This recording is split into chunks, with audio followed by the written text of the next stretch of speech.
Well, good afternoon. I know folks are just now jumping on. Thank you so much for joining our Ranching 101. We are excited to welcome Dr. Paul Beck from Oklahoma State University. Dr. Beck is going to share practical strategies to help you and your livestock stay safe during the hottest months of the year. It hasn't been too terrible where I'm at in the central part of Texas, but hopefully the rains keep things cool. But I know for certain parts of the state and across the Southwest, there's certainly some dry, hot parts, and going on into the summer, we'll look at essential tips, managing heat stress in cattle, and so many other things.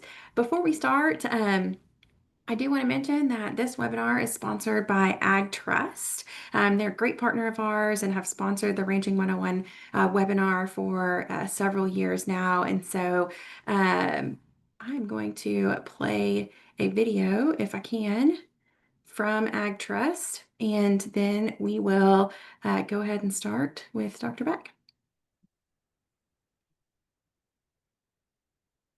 When your passion is agriculture and a rural way of life, you need a partner who understands.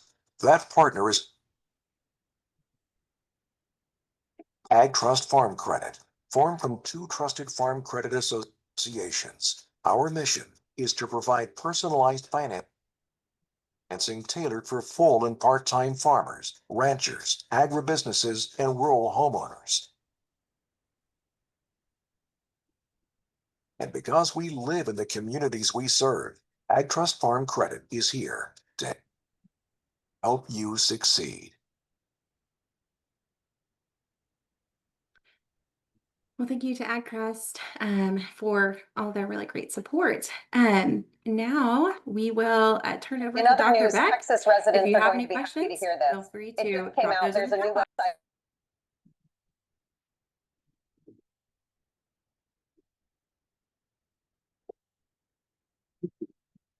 Well, thank you for the invitation. I'm going to share my screen.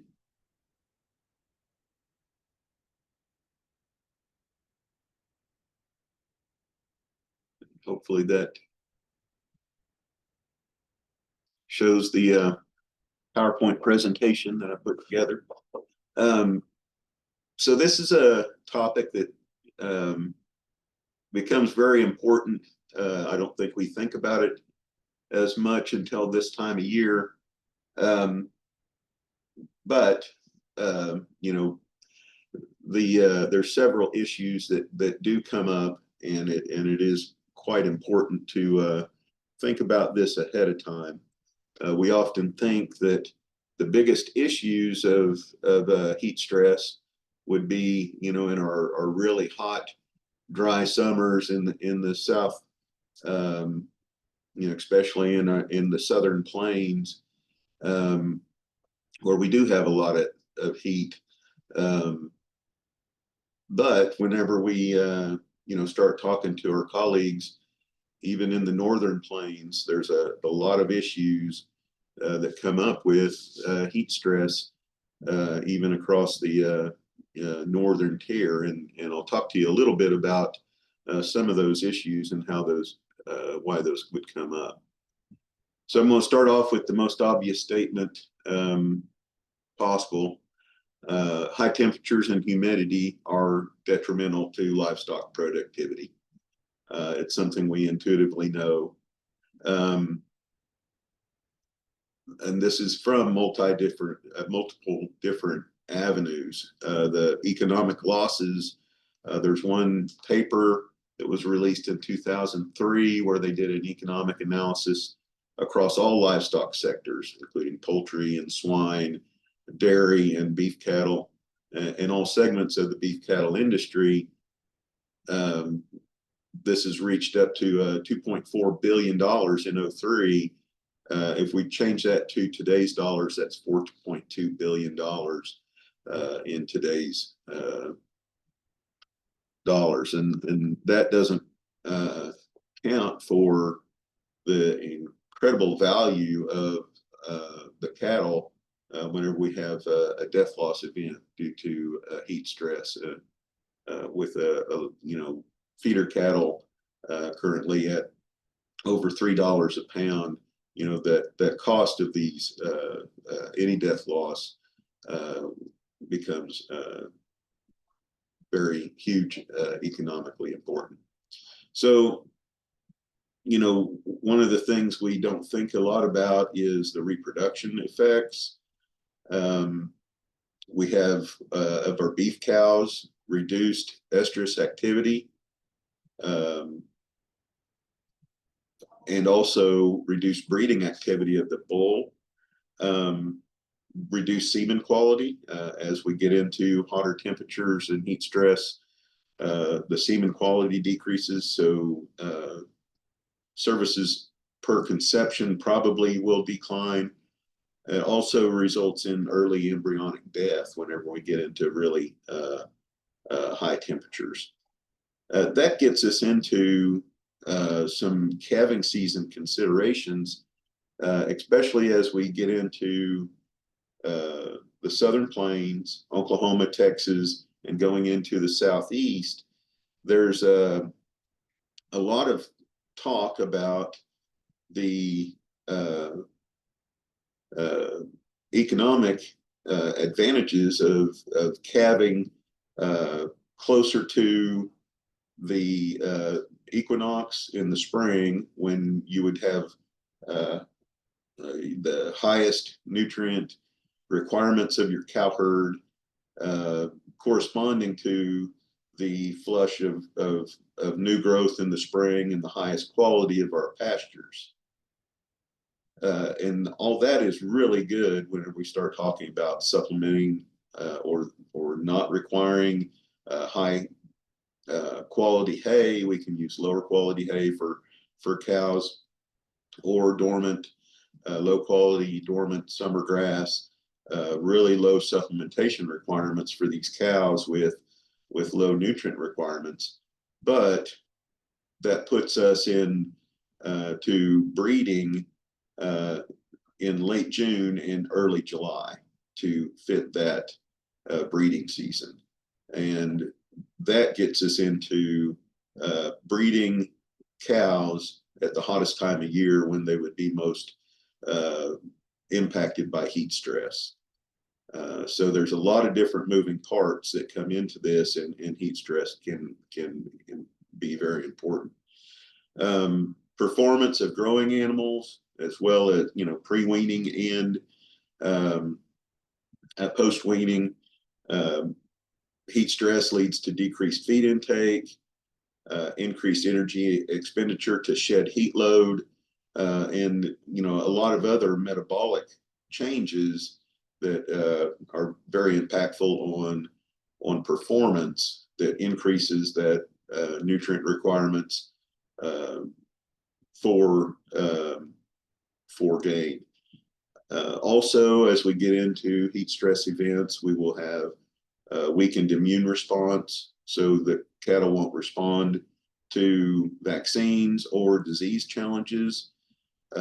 Whenever we have reduced feed intake, there's a lot of work coming out of Australia, where their feedlot industry is in Queensland, which is in towards the north of Australia, very hot environment. They're showing a lot of impact on that reduced feed intake, and then as they get through a heat event, they'll increase feed intake and then get into acidosis. The reduced feed intake causes breakdown of the gut lining, or shedding of gut epithelial cells, and causing leaky gut, getting into some issues with liver abscesses and a lot of other factors. That's not even counting just the heat stroke and the organ failure that we see with heat stress. And I wanted to show just a little bit of, the impacts of reduced feed intake, but how also that has to be influenced by some of these metabolic shifts. I used the nutrient requirement for beef cattle, their models, looking at both Bos taurus and Bos indicus. And you'll notice that when we look at Bos taurus or European breeds, versus the Bos indicus that we all know are more heat tolerant. Both of those animals respond to heat stress in the same way. The upper critical temperature for Bos indicus may be higher because of thinner skin, increased sweating response, those genetic changes, but whenever they get hit by heat stress, they're impacted the same way as our Bos taurus animals. When we look at just the change of the going from here where the Bos taurus animal is in the thermoneutral zone, they're at full ad libitum or full intake. The energy allowable of this 1,000-pound diet of this 1,000-pound steer should get us about 3.5 pounds of gain a day. If we just increase the panting load or those metabolic changes due to heat stress, we're decreasing their performance by 10%. And that's the same with a Bos taurus or a Bos indicus, English versus Brahman animals. If we look at just the decrease from reduced dry matter intake, a 17% decrease in dry matter intake, we're decreasing their ability to gain weight down to about 2.5 pounds a day. And when we combine both the heat stress and the reduced intake that we would observe with the heat stress event of these feedlot cattle, we're decreasing performance by right at 44%. So it's a combination not only of the decreased feed intake, which is a response to decrease the metabolic heat load of those animals, but it's also all the things that those animals do metabolically and activity-wise to keep keep their body at homeostasis or their keep their body temperature within normal range. So this is a really complex slide, and I just wanted to show that both on the cold side and on the hot side, we have a comfort zone where animals are able to remain comfortable without any effort or energy required to maintain normal body temperature. Then we have a thermoneutral zone where animals can maintain their normal body temperature by changing behaviors or breathing, vasodilation, changing feed intake, or increasing in water intake. Then we can move into where an animal can maintain normal body weight through more heat stress indications of panting, open mouth breathing to exchange and heat from that body. And then once we get way into a really hot environment, the body temperature starts to increase, and the animal cannot dissipate that heat. So that's where we really have to start taking measures to keep that animal into a more comfortable environment. So when we start looking at these factors that affect heat stress, we have breed and genetics, and we talk a lot about the European breeds versus the Bos indicus breeds or the heat tolerant breeds of cattle. There are some Bos taurus breeds that are more heat tolerant. Coat color, it has a huge impact. A lot of the literature will say black or dark red, but most of us really do believe that the red color is more able to deal with the heat, because they're not, those darker colors absorb the heat load from the sun. Health status, previous bovine respiratory disease is a huge issue. Decreased lung capacity or any of those factors. Acclimation. And this is one of those issues that, you know, in the southern plains, especially East Texas and into the southeast, Gulf coastal plain area where we have hot temperatures and humidity, we're going to start seeing heat stress earlier in the year than they would up in the Texas Panhandle or into Southwest Kansas, for instance, or into the Midwest. And the same type of heat event that would cause a huge amount of damage in the you know, northern region, part of the region, would have no impact on cattle in the south, because they're already acclimated to that heat and have started taking measures to deal with that heat. So they're already used to it, for instance. Also, days on feed, when we're looking at fat cattle, you know, that fat cover of those animals can have a huge impact.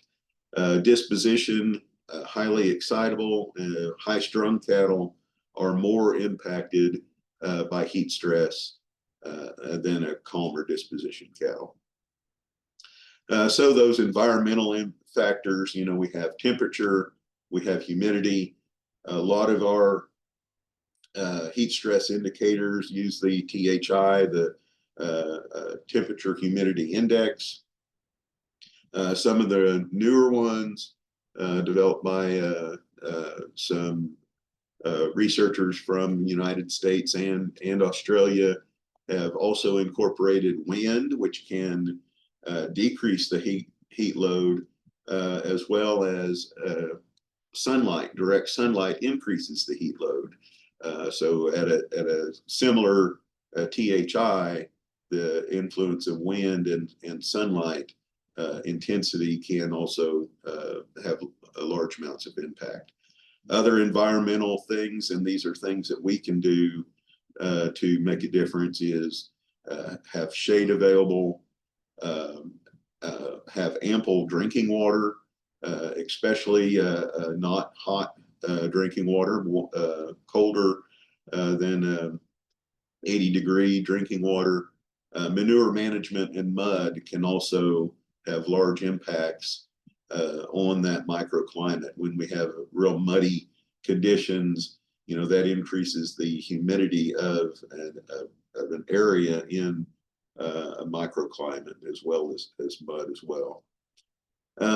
This is a picture that you can find on the internet. It's from a news story out of Southwest Kansas in 2022, where they had over 10,000, it was estimated of 10,000 cattle that were lost to one heat wave event. And it's in the a large concentration of feedlots in Southwest Kansas.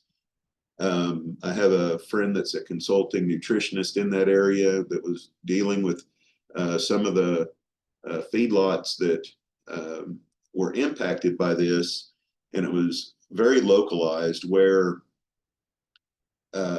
a storm front had moved in with large clouds, but no rain, increasing the humidity and decreasing the wind.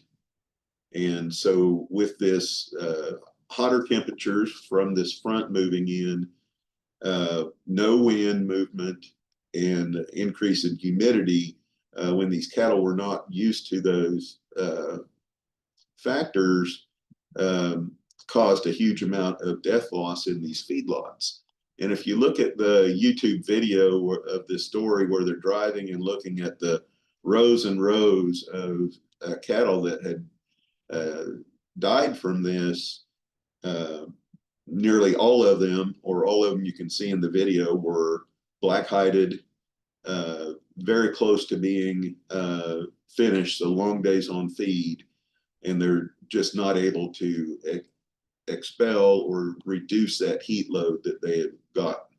And this becomes a danger in this instance where with that humidity, we didn't get nighttime cooling, and there was no shade in these pens because in their normal environment they don't have a lot of large deal of heat stress because they normally have night cooling and can get through those. The cattle can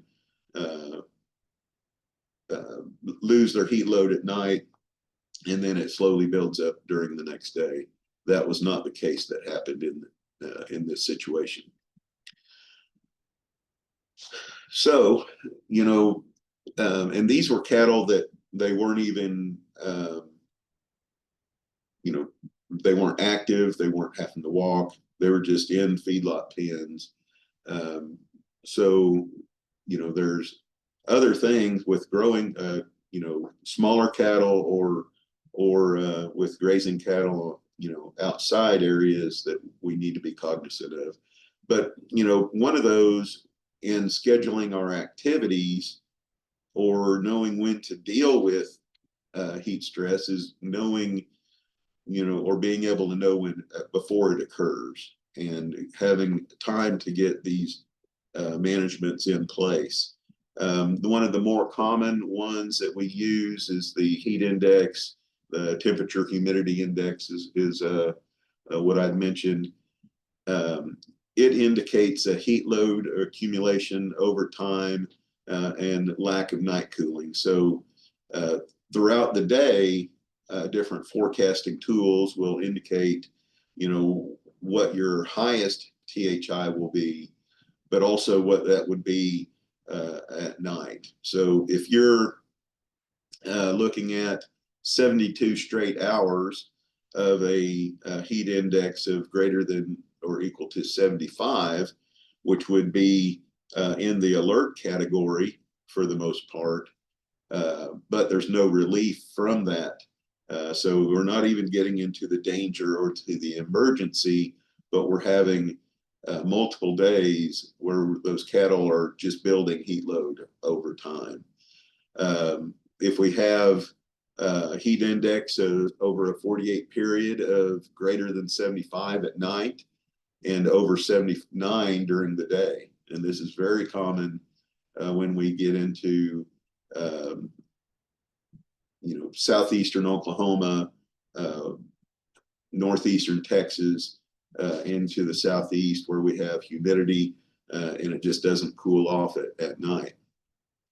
And if we have daytime heat increment or heat index of over 84 for 2 consecutive days. So it's really hard for these cattle to, when they're in that emergency zone, to lose that enough heat overnight. So when we have these types of conditions, we really need to, curtail our activities or only, work with cattle during the coolest part of the morning and get them some avenue to get relief if we do have to do something with these cattle. The Oklahoma Mesonet program has the Cattle Comfort Advisor. And here's an example from yesterday. We didn't get to exceptionally hot temperatures yesterday, but our heat index got to be very high up into the heat danger zone across most of the state, just because of the humidity that we were experiencing. Terry Mader, who is a Oklahoma State alumni, worked with a group out of Australia to develop these equations that I mentioned using the THI, direct sunlight, and wind to develop this index. And it's one of the better ones that we can use for forecasting into the future, taking all those factors into account. So when we're looking at cattle, and trying to decide, if we need to take some measures or need to, change our mind about planned activities, there are some signs that we need to look at just to, observe our cattle and let them tell us, what they're experiencing. Crowding around water tanks is very common. Even water tanks, they'll splash out to try to get cool, but also as the cool water is running in, you'll see this a lot in different pens or with recirculating water, where they'll stand over the water as it's running into a trough and breathe in to try to get that cooler air off from that water to exchange heat. So I'll talk to you a little bit later about what we can do as far as water use. Also, lethargy is an important sign. It's a general health or general well-being sign. We use that a lot in pulling and treating sick cattle. Poor appetite. One of the first things cattle will do when experiencing heat stress is decreasing that feed intake, as I mentioned earlier. And then we get into the increased respiratory rate, and we can look at a thing that's been developed called panting score, and it's very useful in looking at heat stress and knowing when to intervene. We can count breaths per minute, respiration rate less than 40, that's just within norms. 40 to 70, we'd call a panting score 1, where these cattle are hot, but they're not in a huge amount of stress. As respiration rate goes up, 70 to 120 breaths per minute, and they start drooling and foaming at the mouth, that becomes a panting score 2, and it's indication of moderate heat stress. Higher respiration rates and open mouth panting would get us into a panting score of 3, and that gets into a high heat stress, where we need to let these cattle shade up. We need to let them rest. We need to get them access to cold, clean water, and plenty of it, and not, especially in this case, not be working with cattle or trying to move them or anything like that.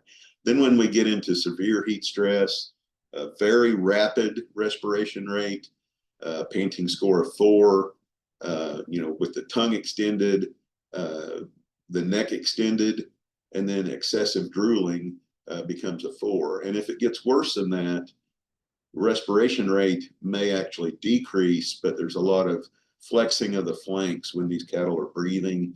They'll have their neck extended, but head down with the tongue extended. And that's when those cattle are in a very dangerous situation, and you really need to do something to get them cooled down at that point.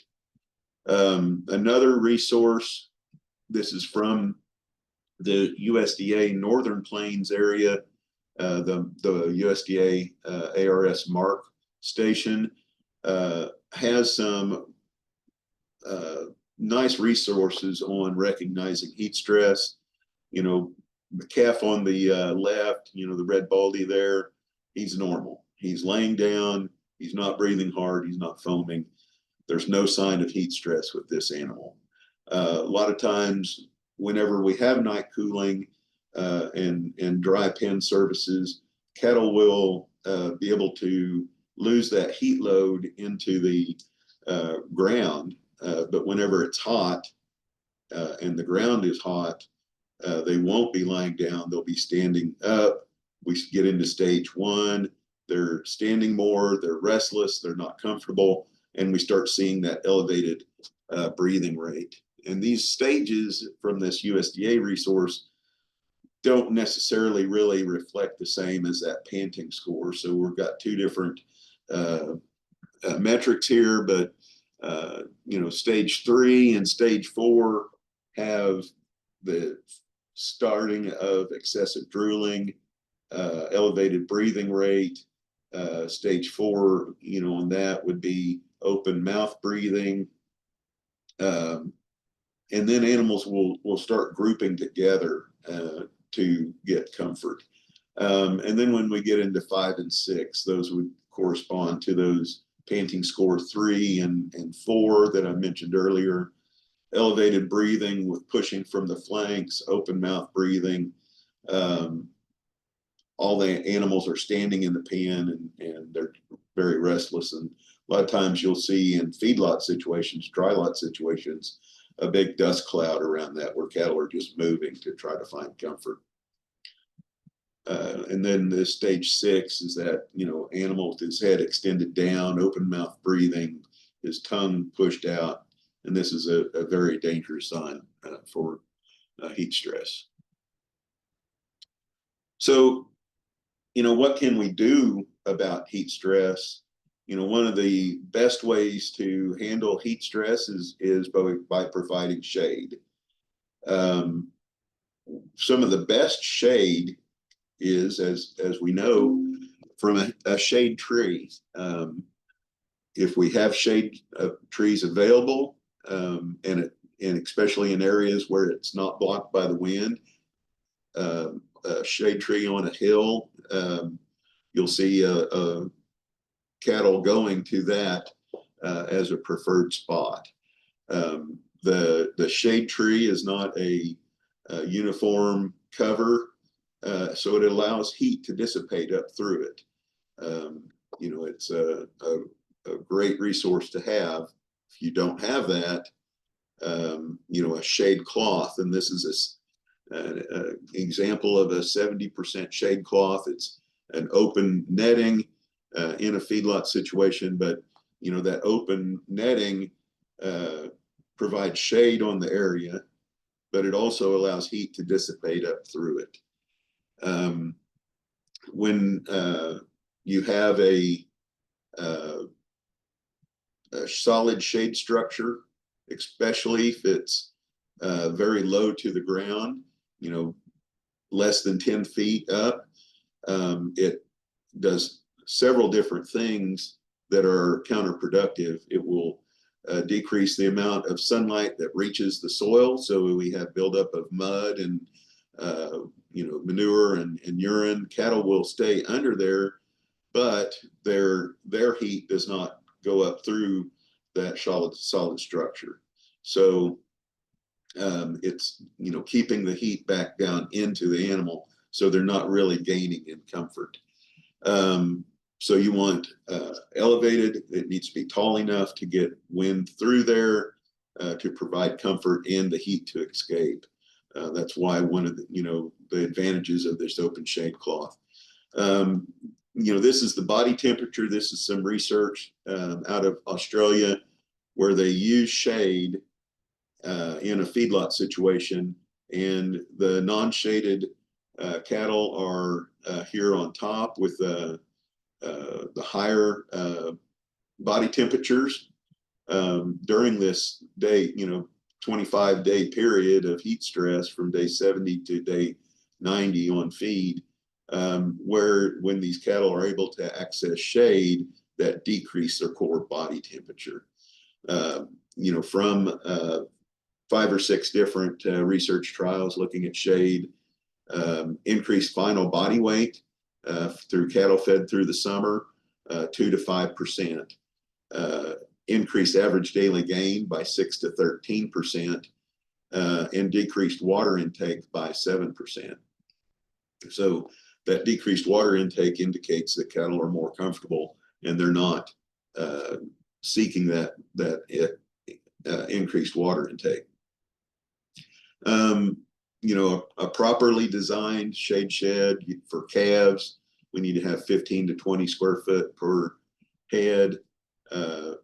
Bigger feeder cattle, 20 to 25 square foot per head, and cows, 30 to 40 square foot per head. So if we have cow-calf pairs, we need to, you know, have 45 square foot per head, just so there's plenty of room and those cattle can spread out a little bit so they're not building up that heat load under the shade shed.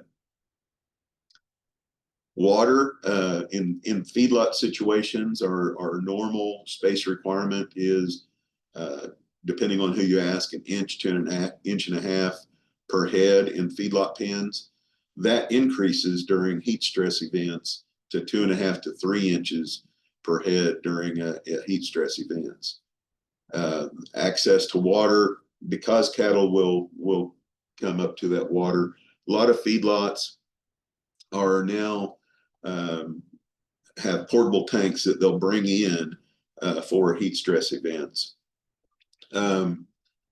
Cattle normally require about 1 gallon per 100 pounds of body weight. When temperatures get over 80 degrees, that doubles to about 2 gallons per 100 pounds of body weight. And clean fresh water is a necessity.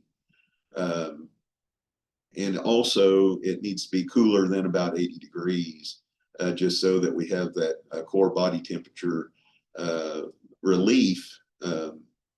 One of the, I was on a farm visit in northern Oklahoma into southern Kansas, where we had a rotationally grazed pastures, well-managed operation, but they had portable water with black hoses. And when they're rotating, they didn't have shade to rotate with the cattle. And the water tanks, because they were portable, were fairly small, but they had adequate flow. But because it was in these darker colored hoses, that water was quite warm. So there was several cattle that in that situation, with a really rapid increase in heat in early summer, storm front coming in, pushing a heat into that area, that was a time when, lack of shade and that hotter water temperature became very problematic. So these things can become big issues. This is some more of that research, coming out of Australia, where water intake decreases the rumen temperature every time we have a drinking event. And this was with fairly cold water. So we're going from, in this heat stress time, the cattle were right at 104 degrees, which is upper level of normal. But, in rumen, which is a very hot fermentation vat for these cattle, they take a drink of this cool water. It cools down the rumen temperature, but also that leads to a decrease in core body temperature, providing relief for those animals whenever they do drink. So we talk a lot about sprinklers and misters and the advantages of those. If we look at a large droplet sprinkler, we can do this at intervals to wet the animal thoroughly and then allow them to dry for evaporative cooling. Misting with a small droplet size can be problematic because it doesn't soak all the way through their hair, and it causes an insulative effect where they're not getting cooling from the skin because the air is not, air movement is not reaching all the way to the skin. So large droplets, and we also need to get, you're walking a fine line between increasing wetness of the pen surface and causing increased humidity if we do overwater. So there's some good and some bad that you can see with sprinklers. And this also becomes a problem whenever we are in a high humidity area as well, because the air is not able to take up excess moisture in it and have that evaporative cooling. Dietary changes, and I'm just going to touch on this briefly. If we are in a feedlot situation, increasing the roughage level for 3 to 5 days before feeding or before a heat stress event, and feeding that high roughage ration throughout the heating event, maintained feed intake, it decreases the energy density, but it has been shown to keep the core body temperatures down just because of the heat increment of digestion of the high energy diets. It also has been shown to decrease the ruminal acidosis that occurs post heat stress event, when these cattle will start increasing their intake back to normal. That we have a lot of different feed additives that have been shown to be effective: yeast cultures, probiotics, essential oils. We all talk about capsaicin and garlic. There's algae that have shown to have benefits for dealing with heat stress. And I can show about at least 1 or 2 research trials for each one of these, and they'll all show a lot of the same thing. This feed additive we did research with when I was in the Gulf Coastal Plain in southern Arkansas, very hot, very humid region. Omnigen AF, very prominent feed additive used in dairies. But it's a blend of vitamins, yeasts, and other minerals. The picture is the core body temperature of some heifers that we used an intravaginal device, essentially a cedar, like what's used for ester synchronization, with a iButton temperature collection tag. The black line is the control. The orange line is the heifers that were fed a supplement with Omnigen.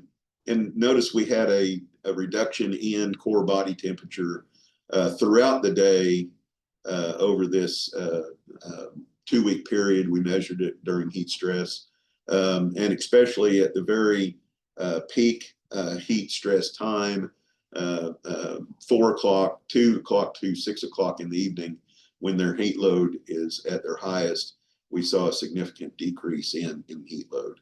So it's not just this product, but many of these other products would have this same curve. So there's a lot of benefits that we don't really know what they come from those yeasts and minerals. We increased late summer pre-weaning gain by 11%, and had this nice decrease in core body temperature. So with that, I'm going to close out with talking about cattle handling. We need to minimize cattle handling and transportation during heat stress events. And that really limits us, in the southern plains through, late June all the way through into August for the most part. We really need to be cognizant of only handling cattle early in the morning, never overnight or in the evening whenever we have these heat stress events, especially when we're lacking night cooling, because if we're keep these cattle really active at night, they're not dissipating the heat load before those temperatures increase the next day. And then we need to allow extra time to rest post-hauling or post-working when we're working with these cattle. We need to be very careful about reducing the time cattle spend in holding pens, provide shade to those holding pens, and move cattle slowly and quietly to reduce the stress and heat load. I'm going to say that that's always a good idea, even not just for heat stress events. Slow, gentle, and quiet in handling cattle will pay dividends in all cases. So with that, I'm going to shamelessly plug our newsletter, the Cow-Calf Corner. It's a weekly newsletter. We have in partnership with Dr. Daryl Peel, our extension livestock marketing specialist. He has a livestock market update each week. Mark Johnson, who spoke at the convention this year, he has an article in every week. And then myself or whoever else I can talk into providing another article. We'll have one each week in there too. So there's a QR code that will get you to where you can subscribe to that, and we'll get you onto the email list. So with that, here's my contact information. Feel free to reach out, and I can now address any questions you have. Well, thank you, Dr. Beck. That was very insightful. If you do have any questions, we've got a few more minutes. Go ahead and drop them in the Q&A box or the chat box below, and I will field those as they come in. So our first question is, can lick tubs help with heat stress on cows? Do you see any difference in lick tubs or anything, maybe other minerals that you could put out? So the garlic information has been really variable. There's a lot of research and a lot of anecdotal evidence coming from producers that say, yes, it works really good. No, it doesn't work at all. And a lot of that depends on how that the active ingredient in that garlic is handled. I've seen research and been involved where garlic powder has been used and it was highly effective. I've also seen it where it did not work at all. And whenever we look at that active ingredient in the garlic, it's very much related to how much of that active ingredient is there. Topical application of garlic oils tends to be more effective than feed-throughs, more reliably effective than feed-throughs.